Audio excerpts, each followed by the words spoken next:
MP Sasikala Pushpa தாக்கப்பட்டதன் சம்பவம் அதிமுக வன்முறை கும்பல் என்பது நிரூபணமாகி இருப்பதாக காங்கிரஸ் மூத்த தலைவர் EVKS இளங்கோவன் கூறியிருக்கிறார். மதுரையில் செய்தியாளர்கள் மத்தியில் பேசிய அவர் சசிகலா புஷ்பாவிற்கு முழு பாதுகாப்பு அளிக்க வேண்டும் என்று கேட்டுக் கொண்டிருக்கிறார்.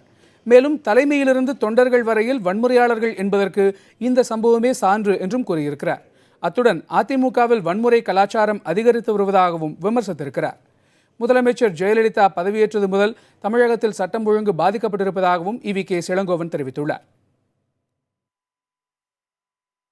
அதிமுக பொறுத்தவரையில் ஒரு வன்முறை கும்பல் என்றுதான் சொல்ல வேண்டும். தர்மபுரியில் கூட கல்லூரியில் படிக்கின்ற மாணவிகளை உயிரோடு பஸ்ஸில் வைத்து கொளுத்தியவர்கள் தான் அதிமுக.